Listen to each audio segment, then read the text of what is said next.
और आज 3 राज्यों की 3 विधानसभा सीट पर हुए उपचुनाव के नतीजे आएंगे। बिहार की बांकीपुर, एमपी की दतिया और गुजरात के मंजालपुर सीट पर आज सुबह 8 बजे से वोटों की गिनती होगी। एएन कॉलेज में काउंटिंग सेंटर बनाया गया है। बिहार की बांकीपुर सीट बीजेपी की सबसे सेफ सीट है, लेकिन उपचुनाव में इस बार यहां त्रिकोणीय मुकाबला दिख रहा है। काउंटिंग सेंटर के बाहर सुरक्षा के पुख्ता इंतजाम भी किए गए हैं। काउंटिंग सेंटर के अंदर और बाहर भारी संख्या में पुलिस बल की तैनाती की गई।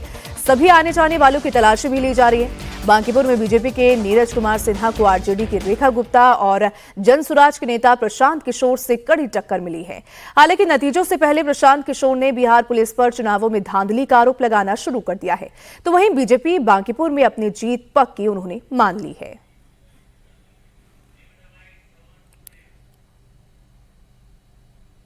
कि हम बहुत दिन से चुनाव लड़ते हैं और जब मुझे याद है जब विधायक थे और हम कभी कभी लगता था चुनाव मेरे पक्ष में नहीं है तो सीधे हम पुलिस पर प्रहार करते थे।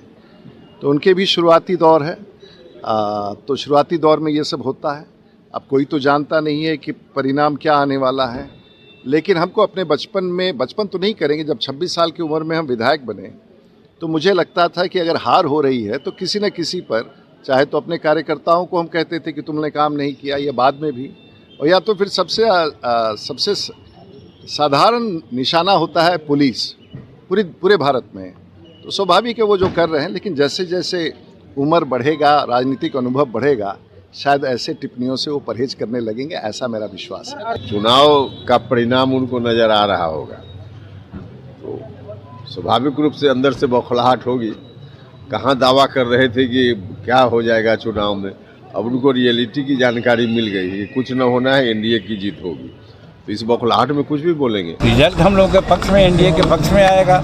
नरेंद्र मोदी जी और सम्राट चौधरी जी की डबल इंजन की सरकार है।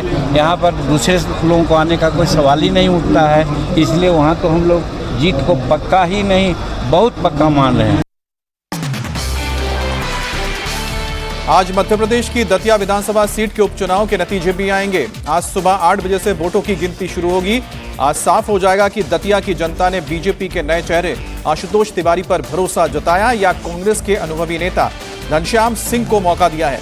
आशुतोष पहली बार विधानसभा चुनाव में किस्मत आजमा रहे हैं, वहीं कांग्रेस ने 3 बार के विधायक रह चुके घनश्याम सिंह पर दांव लगाया है।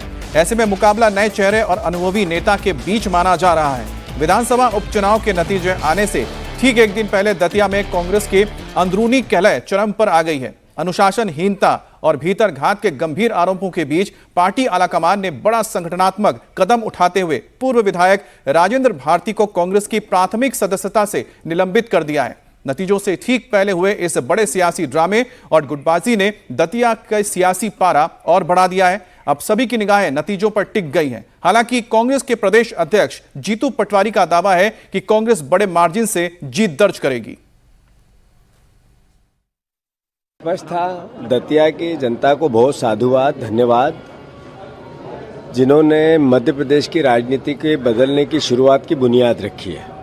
उन्होंने मध्य प्रदेश में जो आतंक है, मध्य प्रदेश में जो भ्रष्टाचार है, मध्य प्रदेश में जो अराजकता है, जिसमें दुर्दशा है किसानों की, दुर्दशा युवाओं की, जो भारतीय जनता पार्टी में अकूट अहंकार बस गया है, उसको हरा दिया है।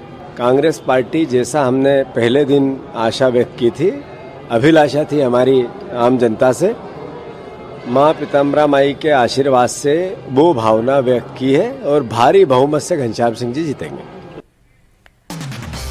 आज गुजरात की मंजालपुर सीट के भी उपचुनाव नतीजे आएंगे। सुबह 8 बजे से वोटों की गिनती शुरू होगी। मंजालपुर में बीजेपी और कांग्रेस के बीच में सीधा मुकाबला है।